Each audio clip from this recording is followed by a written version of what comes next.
brincando, ele ficou em terceiro lugar nas eleições para presidente de 1994 e continua insistindo. Eu vou conversar com o candidato Enéas Ferreira Carneiro. Por favor.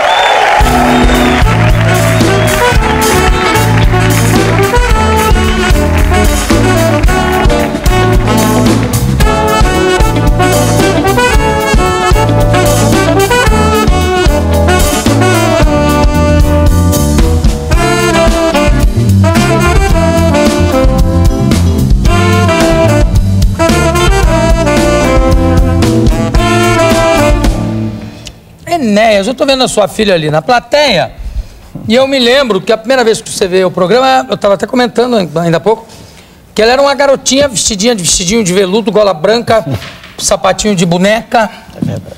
E agora já está uma moça. Com que idade você está? 17. Está com 17 anos já.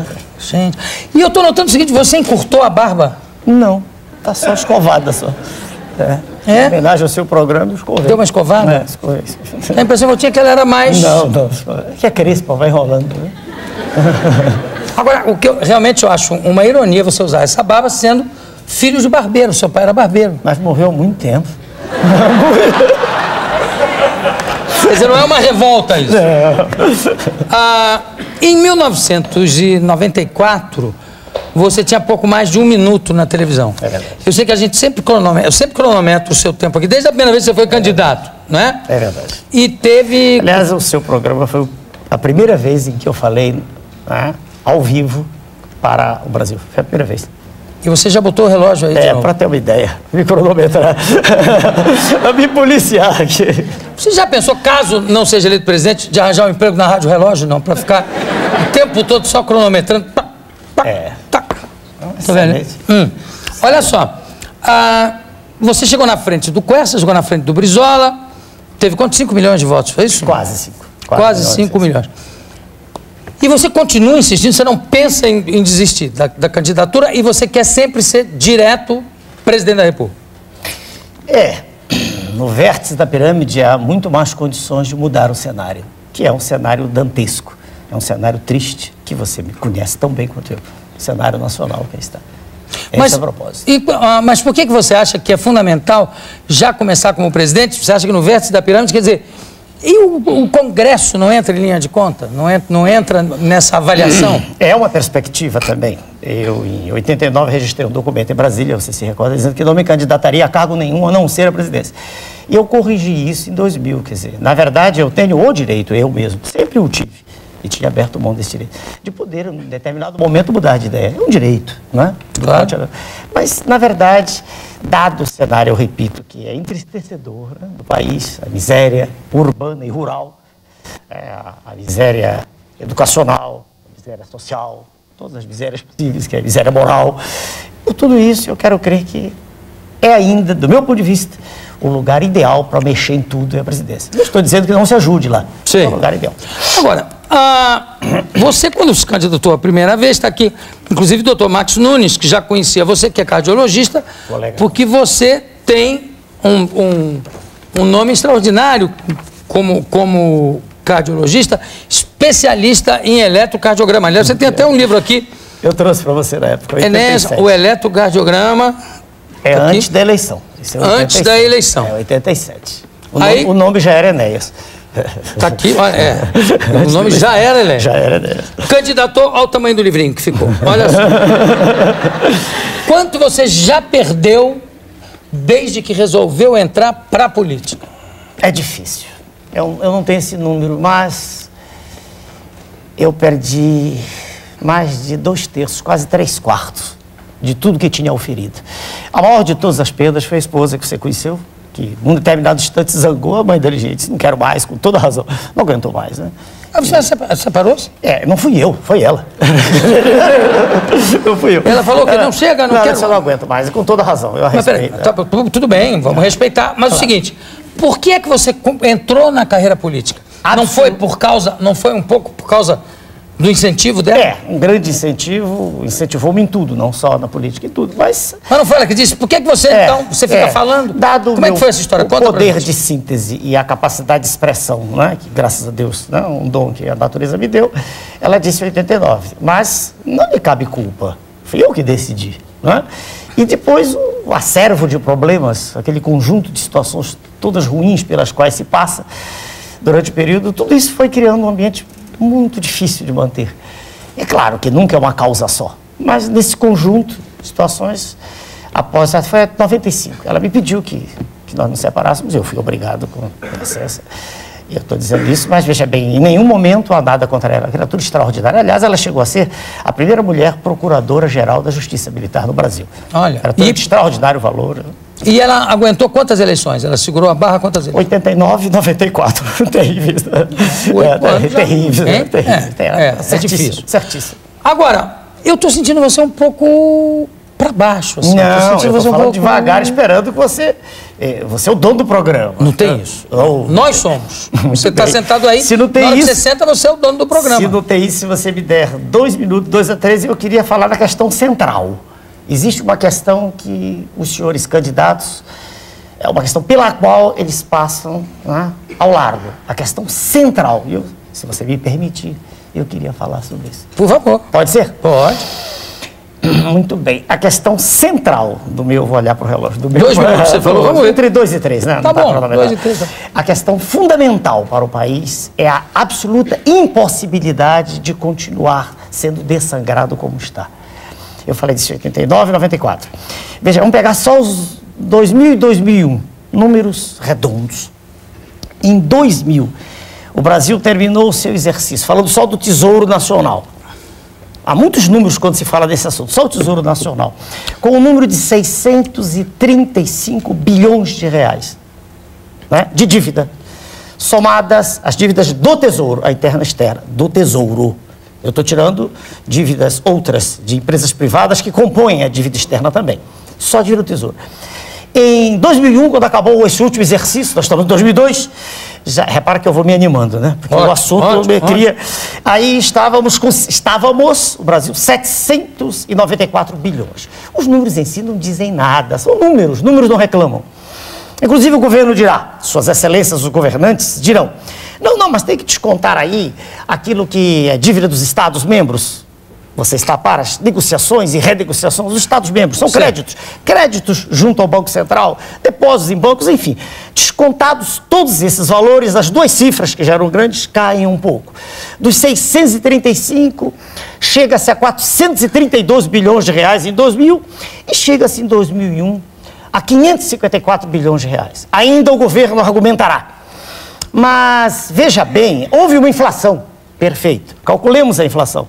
Calculada a inflação de 10% ao ano, inflação que eles dizem, 432 com 10%, dá mais 43, dá 475. E aí que está o ponto crucial. De 475 bilhões, salta-se para 554. Então, corrigida a inflação, a dívida está aumentando. 16%. O que isso implica para o país? Isso implica um dispêndio anual, exercício de 2001, 120 bilhões de reais. 120 bilhões dão 10 bilhões mês.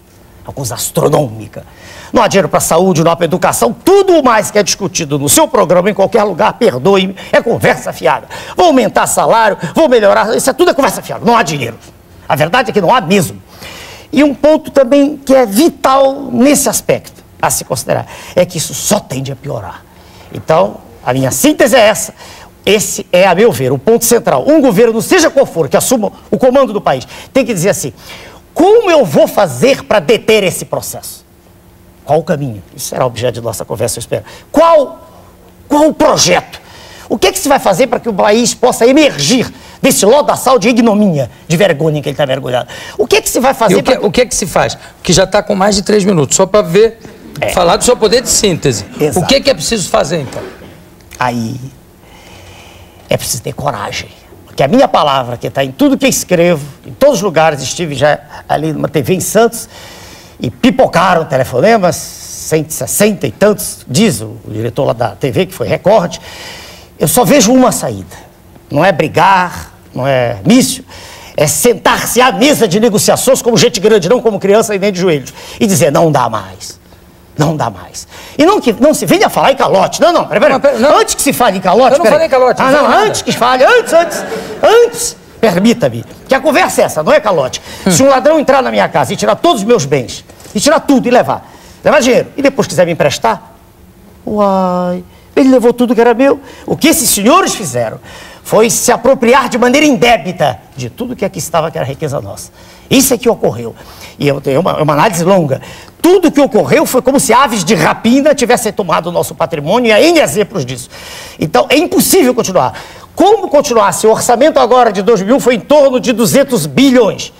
E nós pagamos 120. Aí veio o governo de novo com um boletim extremamente distorcido. Não, mas vamos ficar aqui na mesa. Pronto. Estamos na mesa de negociação. Mesa de negociação. Você chega na mesa de negociação, vamos o quê? Vamos negociar. Isso. Aí você diz assim, não vamos mais pagar. Não, vamos pagar de maneira securitizada. Nós não temos agora para pagar. Estão matando o nosso povo de fome. Securitizada.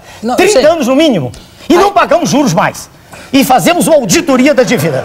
Tá fazemos uma auditoria. O outro lado fala assim... Não, vamos ter que pagar. E aí? E eu digo não.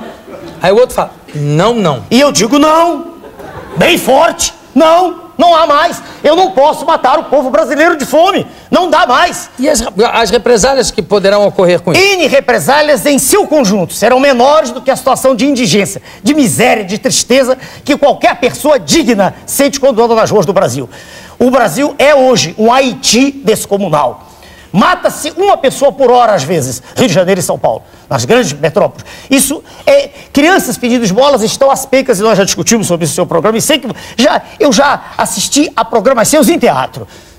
Já vi você, há muito tempo atrás, antes de eu ser político, claro que você não se lembra, eu era desconhecido, e vi a sua angústia quando você falava contra o governo, da época era o governo militar. Eu me recordo disso. Você dizia, mas com tanta miséria. E eu pergunto, e a miséria diminuiu? Olha o desemprego em São Paulo. Dados... 19,9%, 20%, quer dizer, da população economicamente... Mas isso ninguém nega, ninguém nega. Você está falando... Falta coragem para enfrentar o problema. Eu disse, o cerne é esse, o fulcro da questão é esse. Ou se enfrenta o problema, ou esse problema é apresentado de frente, ou não há solução. Seremos a Argentina, não tenha dúvida. Bom, você tem aqui... Eu pedi que todos os candidatos me mandassem um programa de governo, né? Eu estou notando nos programas de governo, quer dizer, aqui você acabou de dar uma solução, que é o seguinte, devo, não nego. Pago quando puder. 30 anos. Securitização é o nome 60, seja lá o que for. É isso. Depende do outro lado, tem que combinar com o outro lado. Isso. O outro lado aceitar. Mas o outro lado tem interesse também. Agora, não, tudo bem. Aí, educação, eu achei um pouco reduzido o seu programa. Não, veja o título, Jô, por favor. Aqui. Uma visão de síntese. De síntese. Tá. Eu o fiz em 98. Não houve interesse nenhum de nenhum órgão. Aliás, eu não sei, mas nenhum programa me chamou em 98. Não houve nem debate. Então, em 2012, eu disse, não adianta, eu vou dizer as mesmas coisas, escrever para os meus colegas. Então você fez um resumo. Aliás, síntese. Quando eu mandei buscar, você ainda estava terminando de bater. Exato. E agradecimento aqui ao seu motorista, que foi excelente. O meu motorista? O motorista da produção. Da produção. Excelente. Esperou 40 Aliás, está aqui na plateia. Você esperou lá? Obrigado. Tudo bem. Esperou 40. Enéas, você é rotulado, não vou nem falar acusado, mas é rotulado de ser um homem de extrema-direita, de ser fascista, de ter ideias extremamente autoritárias. Como é que você vê isso? E, só para complementar a pergunta, como é que você vê esse fenômeno Le Pen em Paris? Posso tomar um pouco? Na França? Posso tomar? Claro. Não, o programa é seu. Mas a água é sua. O programa é nosso. Você tanto sentado aqui é nosso. Mas existe Quer outra coisa? Quer um uísque? Não. Nada? Não. Cachaça, produto nacional. Você quer oferecer café, então? Café quente. Com açúcar ou sem açúcar? Com açúcar, eu sou uma Café quente, com açúcar. Quente! Bem, primeiro vamos logo examinar o senhor Luciano Le Pen. É notoriamente conhecido, homem de extrema-direita, xenófobo, um homem racista e, não preciso dizer de público, você me conhece, eu não sou nada disso. Sou radicalmente contra a pena de morte. Radicalmente contra qualquer forma de discriminação. qualquer forma. Mas é a favor da bomba atômica. Devagar, eu fui a favor de o Brasil ter o controle e argumentei na época dos meus minguados segundos que se o Japão tivesse aquele em 45, os Estados Unidos não tinham destruído Hiroshima. Eu estive lá, não na época, era uma criança, eu digo, muito depois, e vi o Holocausto. Na época, se você estivesse lá, não estaria aqui. Não estaria aqui, é verdade, é verdade. E aí? Mas então, a Constituição não é belicismo querer, porque então todos os países que têm, todos os países que detêm o poder nuclear, e é engraçado, o clube atômico, eles não querem que ninguém tenha, mas eles têm à vontade. Eles não querem que mais ninguém tenha. Tem. A Índia, por exemplo, tem. Disse, vou ter e tem. E eles não mexem com a Índia. A China tem. E ninguém mexe com a China. Então a bomba foi a pena. Claro que o assunto foi distorcido. Eu passei tudo que penso, tudo que estudei durante a minha vida, física, ciências exatas, matemática, filosofia, nada disso tinha valor. Todo o projeto de educação falava em bomba, bomba, bomba. Eu fiquei sinônimo de bomba. Onde eu passava, gritava bomba. Eu ia dizer o quê? Não tinha como. Parece que eu só sei fazer, não sei mais nada. Mas, Enéas, voltando então ao negócio da acusação de fascismo de Le Pen. Esqueçamos isso primeiro. Tem nada em comum com o senhor Le Pen. Não o conheço, nunca ouvi. Nunca nem ouvi pronunciar, porque não tem nenhum interesse no que ele diz. Nada, nenhum. Definida a posição. No que concerne autoritário, confunde-se muito uma pessoa que tem convicções precisas, que fala com segurança, com firmeza, que acredita no que diz, que tem entusiasmo. Confunde-se muito com autoritarismo. Será que, para ser democrata, tem que falar sempre mansinho, devagarinho, dando a impressão que não tem convicção sobre coisa alguma? Eu tenho convicções. Eu sei que o meu, o seu, o nosso país está afundando. Eu estou vendo. A não ser que eu tivesse hemianopsia lateral homônima. Quer dizer, que eu visse com um lado tivesse do olho. O quê? Não. Hemianopsia lateral homônima. É cegueira, um lado, né? Um lado de fora do olho e o lado de dentro do outro. O lado nasal, né? Um lado de fora e o lado de dentro. Vê mal, quase sempre. Sim. Mas eu não tenho isso, eu vejo bem. Com os óculos, claro. Com os óculos, evidente. Sim. Sem os óculos já fica logo. Tenho miopia. Hemianopsia total. Não. Miopia. Não tem hemianopsia, não. Então tá bom. Então, quer dizer, quem está olhando para o país percebe o que está ocorrendo. E eu lhe digo assim, eu tenho apenas convicção. E essa convicção, veja, ela se alicerça em dados. Os dados que eu lhe passei são dados do Tesouro Nacional, são irrecorríveis. Tudo bem, mas ao mesmo tempo que você diz isso, que você diz, não sou autoritário e tal, você quer ser, você acha que a coisa só funciona de cima para baixo, você sendo presidente. Não foi de cima para baixo, está mais poder. Veja tudo Sua bem, Excelência, presidente. Tudo bem, só para complementar. E, ao mesmo tempo, o Prona, você diz, eu não faço alianças.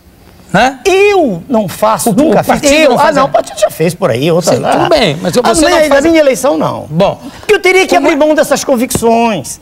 Repare o que está acontecendo com o líder das pesquisas, procura apoio daqui, líder dali. Quer dizer, vamos fazendo aliança, daqui a pouco, uma ou outra aliança espúria e desaparece o núcleo central. Mas como é que você vai governar sem fazer alianças? E quem é que se aliaria ao Prona? Opa. Porque você, num regime democrático, você tem que fazer, todos os seus projetos têm que ser aprovados pelo Congresso. Sem fazer alianças, isso não fica muito difícil? Nós já discutimos também isso muitas vezes. Eu e você, nos programas, desde 89. Quando o presidente Collor assumiu, foi logo após o nosso programa aqui, quer dizer, que eu estive com você, quando ele assumiu, veja bem, ele era o partido da equação pequeno, e ele, com a força que tinha trazido das urnas, ele conseguiu ir mostrando as teses dele. Claro, terminou muito mal, né? Mas não é problemas aí próprios das diretrizes que ele traçou.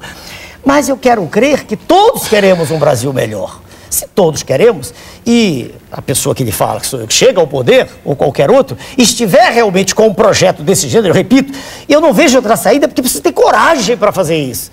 É preciso ter coragem. Veja na Argentina, eu repito, houve um que quis fazer, o senhor Saá. O senhor, meu amigo Jô Soares, sabe que ele renunciou. Conta-se a boca pequena, que apagaram a luz da Casa Rosada e que ele foi ameaçado, renuncia. E aí ele renunciou. Não, apagaram porque ele não tinha pago a conta, parece. Será? A Casa Rosada? Olha só, nós vamos fazer um pequeno intervalo. Perfeito. E vamos continuar aqui com o candidato Enéas Ferreira Carneiro. Vilém, por favor.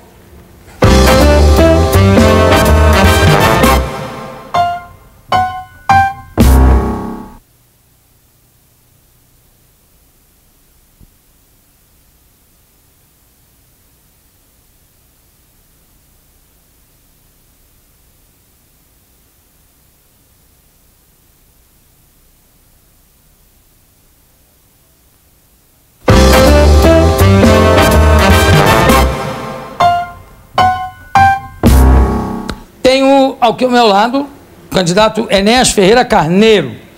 Ô, Enéas, nós estávamos falando aí, você estava falando do problema da Argentina, do perigo da gente se transformar numa Argentina, apesar das diferenças entre os dois países que me parecem grandes, né? E estávamos falando também das acusações que você recebe de ser uma pessoa autoritária, de extrema direita. Como é que você se posicionaria politicamente? Como um homem de centro, de esquerda, de direita? Como? Eu não aceito mais essa classificação. Isso é do passado. Tá bom, mas digamos que fosse do eu passado. sou um nacionalista. Eu sou um homem preocupado com a nação brasileira. Tipo Nasser. Nascer no Egito foi nacionalismo é uma coisa às vezes amplo. Não, pode escambar lá para Hitler, meu Deus do céu. Não tem nada a ver com isso. Mas pode escambar para Mao Tse Tung, do outro lado também, que é a extrema esquerda. Nada disso. Veja bem, nada disso. Primeiro que eu defendo a iniciativa privada, ponto. Aqui na plateia, na segunda fila, está o senhor Renato Reichmann ali, louro, que é meu editor. Né? E acredita em mim, está fazendo meu novo livro. Que vai, se Deus quiser, até o final do ano está pronto. Livro de quê? De eletro, que é o que eu sei, da minha área, o que eu ensino. Mas você é candidato a eletro ou é candidato a presidente? Meu Deus do céu. Eu sou um político que trabalha. Encaixou a merchandising do seu livro? Eu trabalho, é do que eu vivo. Se eu tivesse alguém me dando dinheiro para viajar, alguém me dando dinheiro, sem saber de onde, caído do céu, mas eu vivo do meu trabalho. Aliás, deixa Dou eu aula fazer no Rio e São Paulo. Deixa eu fazer aqui uma parte dizendo que o Enéas é um dos especialistas em eletrocardiograma, uma autoridade das mais respeitadas no país, talvez na América do Sul, não é? Tanto que tem muitos médicos que não entendem porque é que de repente você foi mordido por essa vocação. Opa, saiu bem, hein? Mordido. Como saiu bem se eu nem entrei ainda? Mordido, pressupõe algo que morde. Que eu saiba, a vocação do meu universo semântico não morde. Mas eu respeito. Tudo bem. É uma figura poética. Uma metáfora. Uma metáfora. Você disse que não tem nem dinheiro para viajar para os municípios, para conhecer. Não, mas eu não faço isso. Nada, eu não vou a lugar nenhum. Eu falo pela televisão. Mas deixa eu completar. Pois não. Desculpa. Tá certo. Bom, eu sei que você tem, por exemplo, você conseguiu montar o partido em todos os estados e municípios. Como é que é a história do presidente regional do Prona, numa cidade de Roraima? Informação de chega. Em Roraima é engraçado, eu não me recordo se é Mucajaí ou Caracaraí. É um cidadão extremamente humilde e eu estava lá fazendo, na época em que era preciso construir o partido. E assim, eu falei de uma rádio que precisava de adeptos que me procurassem, né, que fossem lá procurar para montar. Eu precisava de um número mínimo de filiados, 0,5% do eleitorado, era o que a lei exigia àquela época. Aí apareceu um muito simples e disse: eu sou eleitor do senhor. Eu tinha tido 0,5%, você lembra? Primeira votação. Aí eu disse: pois não, como é seu nome? Ele disse: não, meu nome não tem importância, pode me chamar de Boi. Boi? Ele deve estar ouvindo aí. Oi, Boi. Aí, estranhíssimo. E nessa mesma ocasião, eu estava com ele andando, fomos lá, e saiu um sujeito enrolado numa toalha, tá no banho. Um entusiasta, sempre há, em qualquer lugar. Sempre há, de todas as... Entusiasta enrolado na toalha há em todo lugar. Chega... Não, entusiasta do que eu digo. Sim. Pô, entusiasta das pessoas que aparecem e expõem isso, sempre há, né? Claro. E uma cena engraçada, e foi assim, começou lá com um sujeito estranhíssimo. Um homem que... Com o Boi e o enrolado. Boi, esse sujeito, eu não me lembro o nome, enrolado, não tinha saído do banho. Uma coisa muito engraçada, um episódio pitoresco. E como é o nome do Boi, afinal? Não sei, não me lembro. Porque ele deu para filiar, mas eu não lembro. Quer dizer, até hoje ele ele é conhecido como o senhor Boi mesmo. Boi, ele gosta da intimidade, não é Boi mesmo. Ele gosta. Quando se falou aqui em preconceito, eu me lembro que na época se falou em preconceito, eu perguntei se tinha algum membro do partido que fosse gay. Eu nunca mais estive com ele. Eu encontrei um cidadão... Eu encontrei esse cidadão com trejeitos muito característicos. Tocantins. E ainda lembra? Lembro, claro. Nossa senhora. Ele também não deve ter se esquecido. Mas eu citei aqui. E parece, não tenho certeza, parece. Ele é o quê? Presidente regional lá em... Não, regional não, municipal. Municipal, municipal. Tocantins. E parece, não tenho certeza, que agora no Prona de São Paulo, a doutora Vania, nossa presidente, é que pode dizer, parece que há também alguém. Não é nenhum preconceito. Aquilo de que eu não gosto... Parece que há também alguém que é gay só lá em Tocantins? Sei, eu não vivo procurando os gays, pelo amor de Deus. Eu não sei quem é, quem não é. Mas a minha pergunta é para saber se os gays podem procurar o partido. Claro, não tem nada contra um gay. A senhora está dizendo... Tem. tem. Então, Uma candidata que Como? vai sair candidata a deputada estadual. Pronto. E ela é homossexual. E ela foi bem aceita por mim. Não tem nada. Muito bem, Não tem parabéns. nada. Então Mas não tem Respeitada preconceito. como pessoa. Peraí. Contra a devagar. raça também não tem. Não, é ridículo, eu sou mestiço. A cor da minha pele, mas eu vou ter preconceito. Né? Isso é um contrassenso. Eu não sei, eu tô fazendo as perguntas Certo. que você deve estar já farto de escutar. Não perguntam isso pra você? Se você é racista, se você é preconceituoso. Mas como um indivíduo que tem Mas não miscigenação perguntam? há muito tempo atrás, quando tudo começou. Hoje não.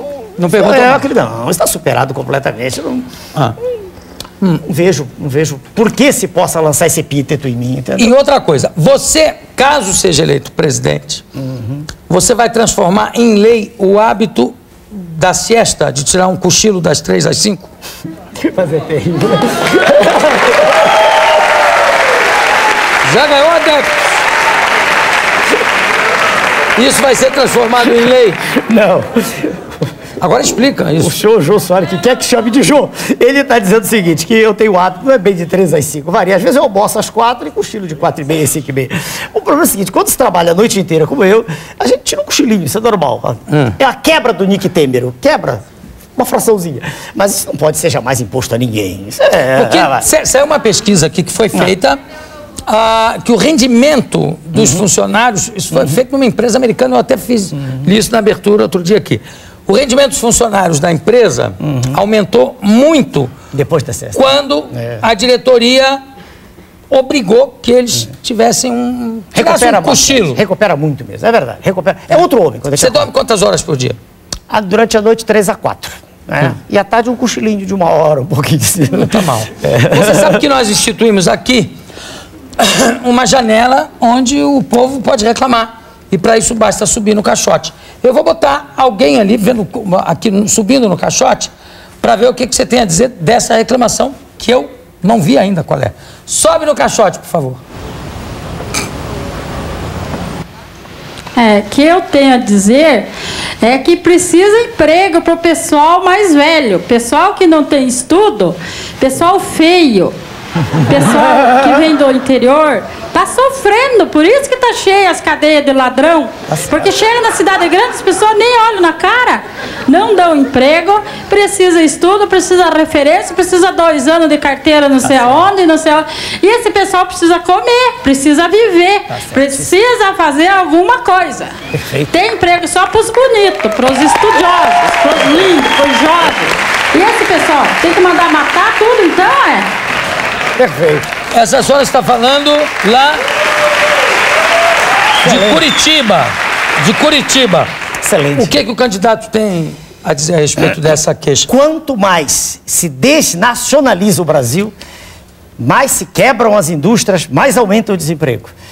Quanto mais nós investimos em nós, no homem brasileiro, na indústria nacional, mais emprego haverá. Nenhum outro caminho existe. Tudo ou mais é conversa fiada.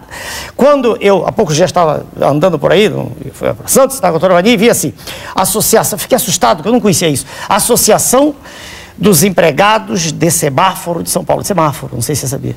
Quer dizer, pessoas vendendo no sinal, no semáforo, né? Vendendo coisas, vendendo produtos importados. Eles não têm culpa, claro, querem sobreviver, desempregados estão certíssimos. Mas eu digo, a que ponto nós chegamos? Aquilo é considerado um emprego, né? Ele está vendendo no sinal. E ele está vendendo produto importado. Quer dizer, para quem que está sendo criado emprego? Lá fora. No momento em que nós... Mas você sabe que lá fora a queixa é igual, né? Só que não é para Nos nós Estados Unidos, aqui. por exemplo, a queixa dos operários é que estão fechando as fábricas, porque é mais barato abrir fábricas em países como o Brasil, que a mão de obra é mais barata.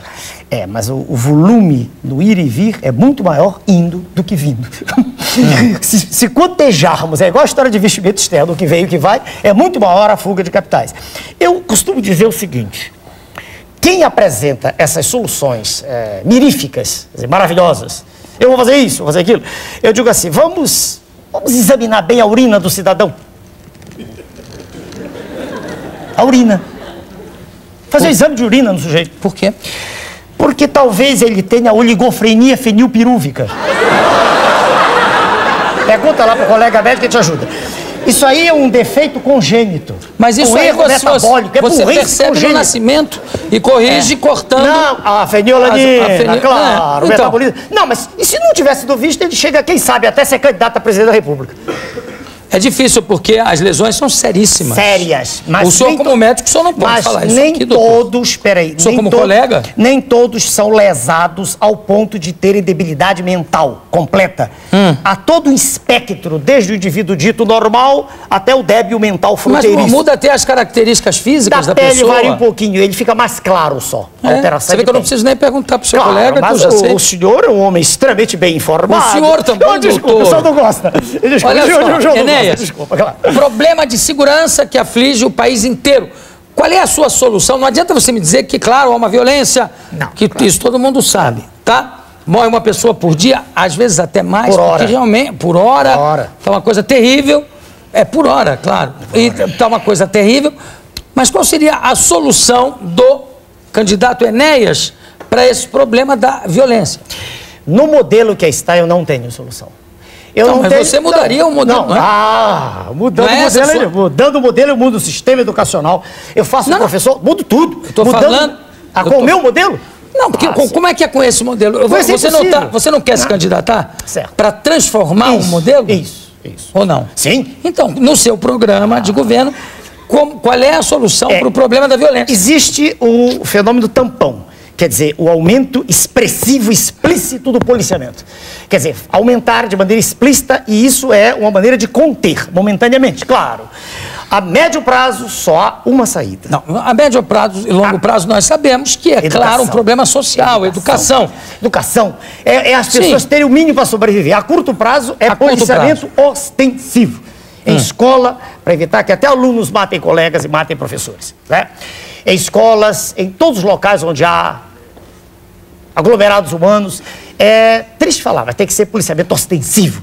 Tem que reprimir numa fase inicial. Reprimir? Não tem jeito. Tem que deixar o cidadão que hoje passou para a marginalidade saber que, muito embora ele talvez Você usaria o exército nessa repressão? Não, eu fui militar.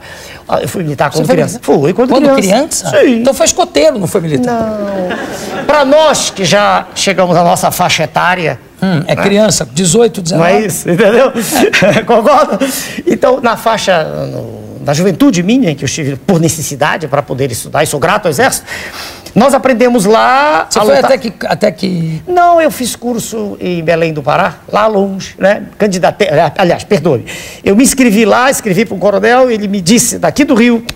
Desculpa, eu estou em São Paulo. Do Rio de Janeiro que fizesse inscrição, passei, fui o único que passou lá e vim para o Rio e fiz durante 6 anos sargento do Exército. 6 anos. Sargento do Exército. 6 anos. Formei em medicina, larguei. Né? Certo. Mas larguei. então... O militar aprende a defender a pátria. Segurança nacional, não segurança nas ruas. O menino que é soldado, ele é incapaz, ele não tem formação para isso. Ele talvez até se marginalize, ele não tem treinamento para isso. É errado. Totalmente errado. Quem fala isso fala por desconhecimento absoluto de causa. O Exército não tem que... A não ser calamidade. Aí é outra coisa. Então não pode ser o Exército. Tem que ser mesmo a Polícia Civil, Polícia Militar, aí é outra questão. E muita gente boa sabendo disso no Brasil. Chegando ao fim? Não, eu faço sempre o seguinte, né? Chega uma hora, nós estamos já no segundo bloco, que eu levo você até ali à frente, até a plateia, e pergunto se alguém tem alguma questão, alguma pergunta pertinente a fazer, se você não se opõe. Que isso? Posso deixar passar aqui? Claro que pode. Quer dizer que você gostou do nosso motorista que foi buscar você lá? É, extremamente educado. Ele é candidato a ministro dos transportes, não? Não chega tanto. Eu não conheço. Os ministros têm que ter preparo específico. Eu não sei se ele tem. Talvez até eu tenha. Não sei. Né? Também não sei. Exato. Alguém tem alguma pergunta? Diga lá, o último da fila lá. Qual é? Muito obrigado. Professor Enéas, Antônio José de França, Sorocaba. Professor doutor Enéas. Nossa Senhora.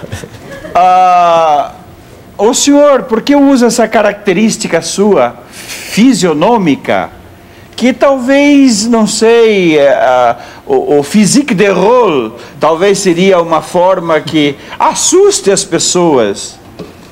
Eu poderia estar errado com isso?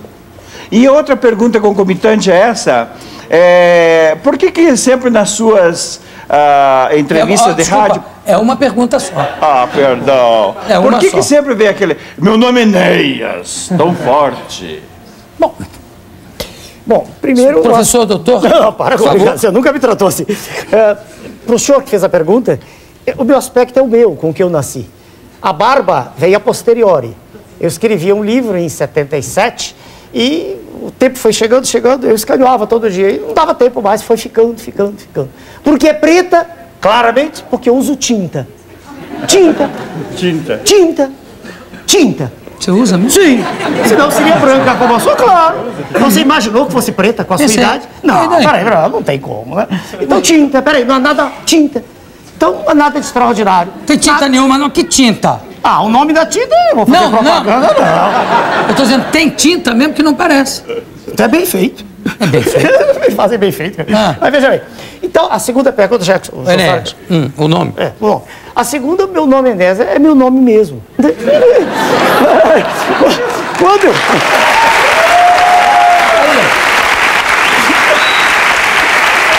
Meu nome é Sérgio Henrique, do sul de Minas, Paraisópolis, professor de História. Eu queria a sua impressão. O senhor manteria no cargo o Pedro Balan, como ministro da Economia, se por acaso ele fosse eleito, e o Armínio Fraga? Senhor professor de Minas, resposta clara, como eu sempre dou, contundente, precisa, jamais, em nenhum momento, eu terei esses senhores de por uma razão só, são inimigos da pátria, absolutamente inimigos da pátria, jamais, Atenção. jamais. Como eu vou Jamais. chamar todos os candidatos, eu vou pedir para que vocês manerem nessas manifestações. Tá bom? Mais alguma pergunta? Ok? Lá no fundo, aquele senhor, depois você. Carlos Sorocaba também. Eu queria saber sobre agricultura, seu projeto para a agricultura. Pois não. O Brasil usa apenas 13% das áreas, da área de superfície total, 13%. E com isso tem uma safra que chega perto de 100 milhões de toneladas. É só nos lembrarmos que a Argentina, ali perto de nós, com soja, trigo e milho, chegou a 60 milhões e está falida com toda essa agricultura. A agricultura exige investimento, exige subsídios. Eu não estou dizendo nenhuma novidade, todo mundo que estuda sabe disso. Não é justo que nossa agricultura esteja à míngua.